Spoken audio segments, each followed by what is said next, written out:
तो हेलो दोस्तों, आप सभी का स्वागत है रोजगार विद खुशी चैनल पर। मेरा नाम मनोज और मैं आप सभी का स्वागत करता हूं। तो हमने जो पहली वीडियो में पढ़ा था वो भारत के बाहरी क्षेत्र किस देशों के साथ सीमा साझा करता है, भारत और कौन से पड़ोसी देश हैं। तो कल हमने वो पढ़ा था, लेकिन आज जो हम पढ़ेंगे वो भारत के आंतरिक क्षेत्र पढ़ेंगे। तो आइए दोस्तों, चलो चलते हैं। तो जो कल हमने पढ़ा था वो पहले रिवीजन कर लेते हैं थोड़ा। तो जो भारत के पड़ोसी देश हैं तो उत्तर पश्चिम में आते हैं। तो ये है एक पाकिस्तान देश, पाकिस्तान, और ये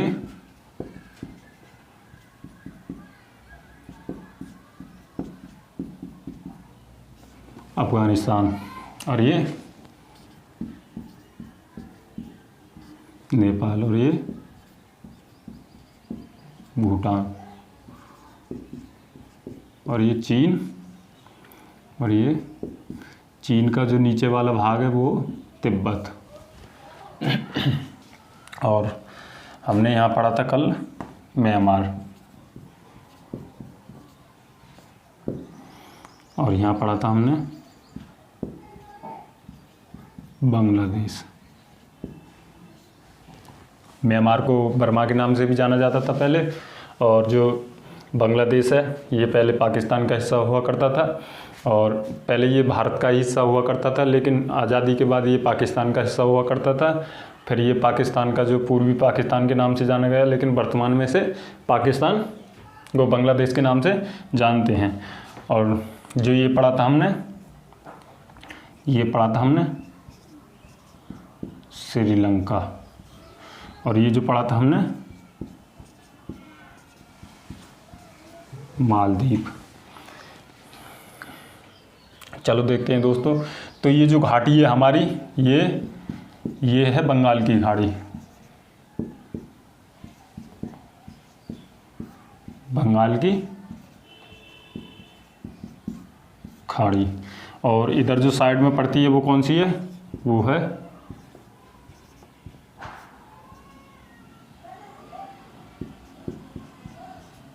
अरब सागर। और जो नीचे पड़ती है दक्षिण में वो कौन सी है, तो वो है हिंद महासागर।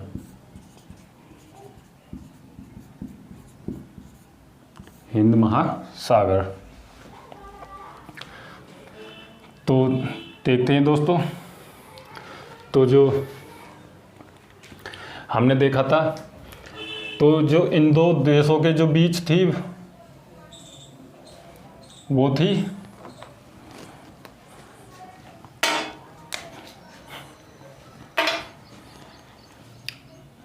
जो इन दो देशों के बीच जो रेखा का निर्माण हुआ वो लगभग 1896 ईस्वी में हुआ, सर डूरैंड के नेतृत्व में हुआ। तो इस जो रेखा का निर्माण हुआ उसका नाम रखा गया डूरैंड रेखा, डूरैंड रेखा। तो ये कब हुआ, 1896 में। तो ये पहले अगर देखें प्रारंभ में ये भारत और अफगानिस्तान के बीच में थी, क्योंकि जो पाकिस्तान देश था वो भी पहले भारत का हिस्सा था। तो जब ये डूरैंड लाइन बनाई गई तो ये अफगानिस्तान और भारत के बीच में बनाई गई। लेकिन अगर वर्तमान में देखें तो ये पाकिस्तान भारत से अलग होकर ये पाकिस्तान और अफगानिस्तान के बीच में स्थित है। और इसके बाद देखें तो एक रेखा यहाँ, तो ये है मैकमोहन रेखा, मैकमोहन रेखा। इसका निर्माण कब हुआ दोस्तों, तो इसका निर्माण हुआ सन 1914 में। तो ये सर मैकमोहन के नेतृत्व में हुआ, तो इसका निर्माण 1914 में हुआ। और जो हमारी जो रेखा है जो पाकिस्तान और भारत के बीच में है उसको रेड क्लिफ नाम से जाना जाता है। तो रेड क्लिफ,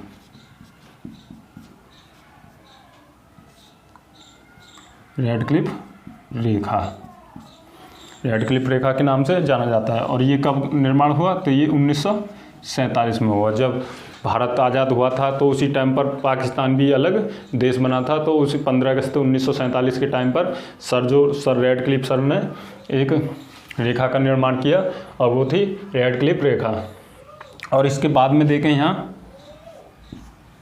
तो ये है पाक जल संधि, पाक जल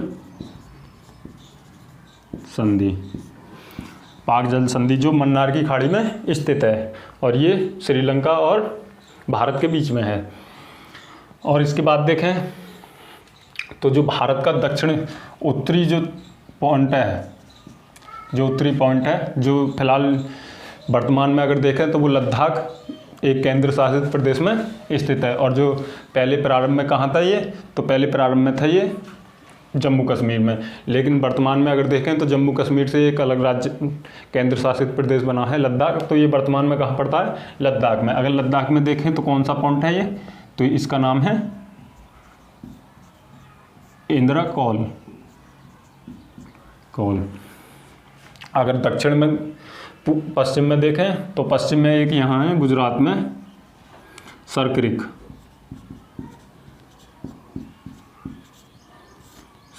जो भारत के गुजरात राज्य में पड़ता है। और ये यहाँ देखें जो पूर्व पॉइंट है तो उसे देखें तो ये है बालांगू और जो भारत के अरुणाचल प्रदेश राज्य में पड़ता है। और जो हम लास्ट पॉइंट देखें दक्षिणी पॉइंट तो वो है अंडमान निकोबार में और उसका नाम है इंदिरा कौल, उसका नाम है इंदिरा पॉइंट, इंदिरा पॉइंट। और इसको दूसरे भी नाम, जो प्रारंभ में ये पॉइंट था तो इसको पहले क्या नाम था, तो इसका पहला नाम था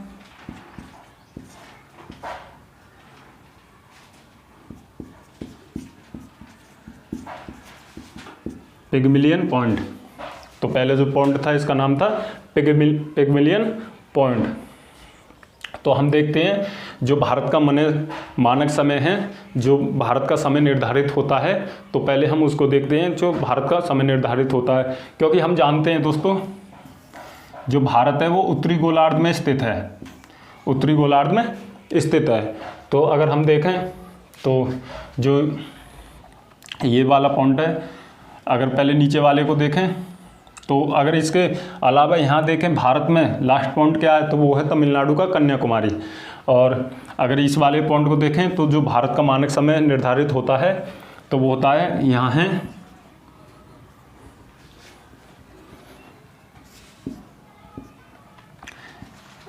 8 डिग्री 4। तो हम जानते हैं दोस्तों 1 डिग्री में 4 मिनट होते हैं। तो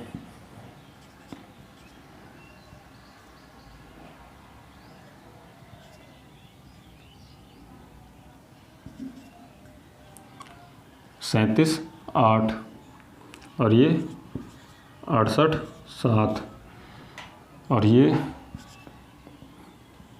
97 25। जो यहाँ वाला सर्किल वाला जो पॉइंट है, जो भारत की जो लास्ट सीमा बनती है यहाँ तक, तो वो 68 डिग्री 7। और जो भारत की यहाँ सीमा बनती है लास्ट, तो वो कौन सी है 97 डिग्री 25। और जो लास्ट सीमा बनती है वो कौन सी है 8 डिग्री 4। और जो ऊपर वाली सीमा बनती है वो कितना है, तो वो है 37 डिग्री 8। अब क्या हुआ, तो अगर इनको मध्य रखा जाए तो लगभग 2 घंटे का अंतर आता है। इनको अगर मध्य रखा जाए तो 2 घंटे का अंतर आता है। लेकिन फिर क्या हुआ कि जो ये 68 7 और जो 97 जो 25 है, तो इसके बीच में लगभग 30 का अंतर है। अगर हम देखते हैं 30 का अंतर है तो लगभग 2 घंटे का अंतर आ जाएगा। तो इसे फिर हमने क्या किया, इन दोनों को जोड़कर और इसका आधा कर दिया गया।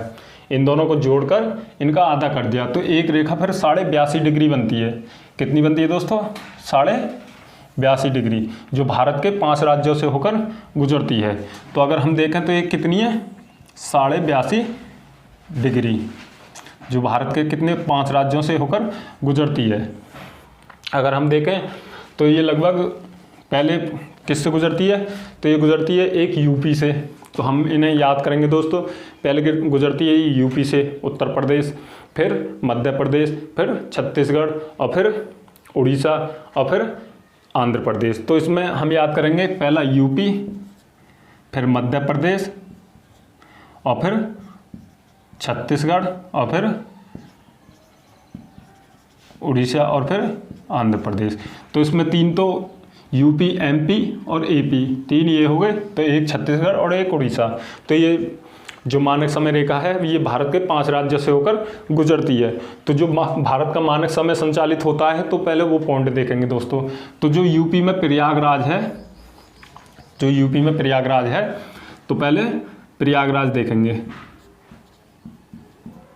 प्रयागराज, प्रयागराज से भारत का समय संचालित होता है। लेकिन अगर और भी देखें, इसके अंदर देखें, तो एक है जगह नैनी, नैनी, और दूसरी है मिर्ज़ापुर।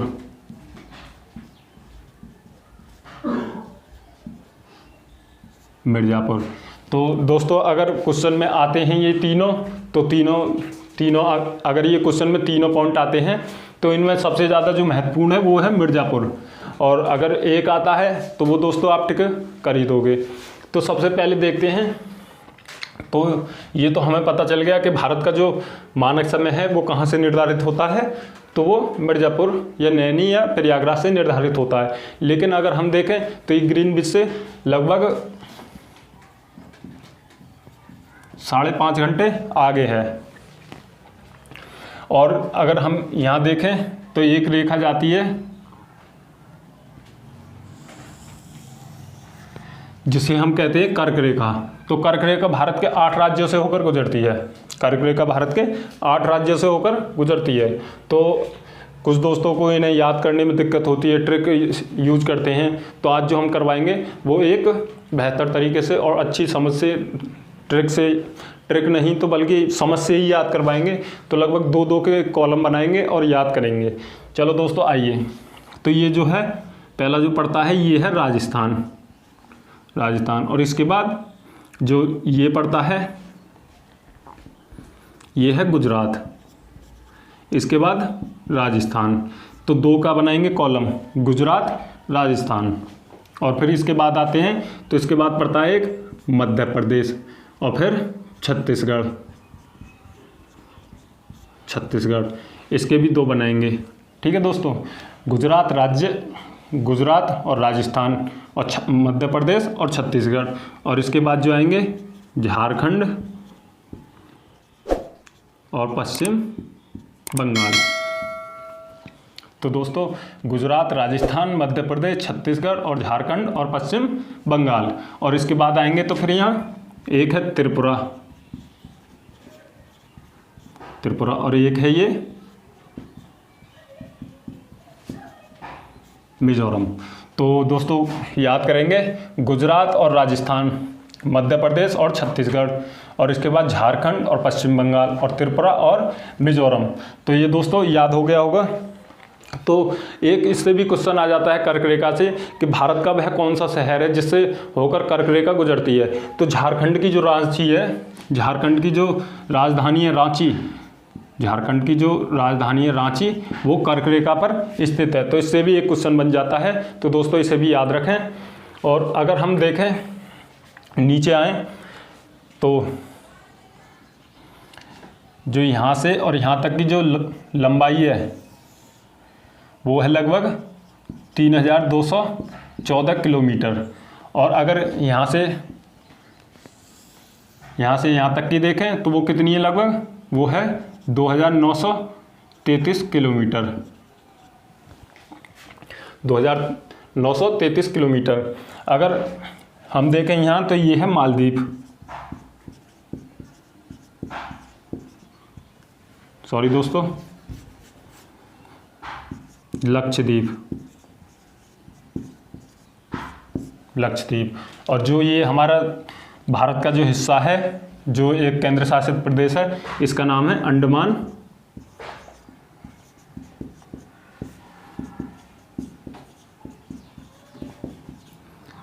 निकोबार एंड द्वीप समूह। तो जो भारत की जो 8 डिग्री चैनल है हम देखते हैं, तो ये विषुवत रेखा है और ये 0 डिग्री, और ये इससे ऊपर 8 डिग्री, इससे ऊपर 10, इससे ऊपर 12, इससे ऊपर 16, और जो ये लास्ट में 90 डिग्री तक रेखा हैं। तो हम देखते हैं जो भारत जो स्थित है वो विषुवत रेखा से कितनी दूर स्थित है, तो वो 876 किलोमीटर दूर स्थित है। तो हम देखते हैं कि 8 डिग्री, जो 8 डिग्री चैनल है हमारा, जो हमारा 8 डिग्री चैनल है, तो वो पहले देखते हैं। तो जो 8 डिग्री हमारा चैनल है वो मालदीव और मिनिकोय,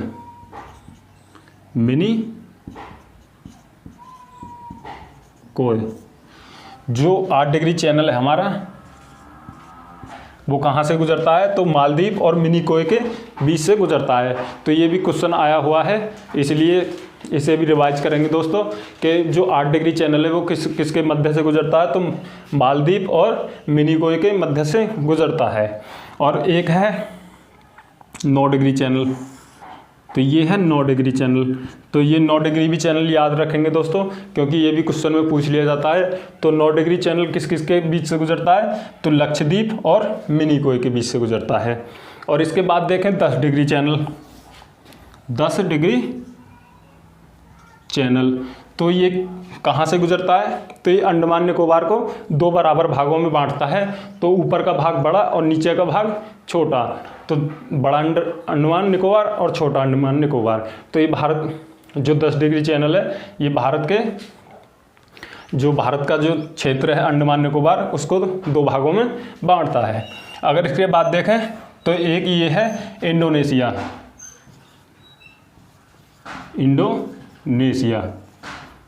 द्वीप समूह, इंडोनेशिया द्वीप समूह। इसको पहले सुमात्रा के नाम से जाना जाता था,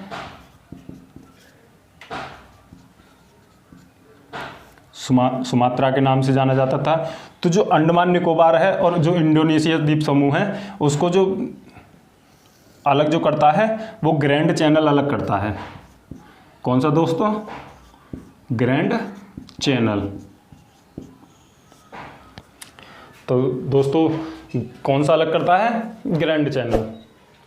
तो दोस्तों आपको समझ में आया, जो भारत जो हमारा स्थित है, जो भारत हमारा स्थित है, हम देखते हैं वो यहाँ स्थित है। तो ये ईस्ट साइड हो गई, और ये वेस्ट, और ये नॉर्थ, और ये साउथ।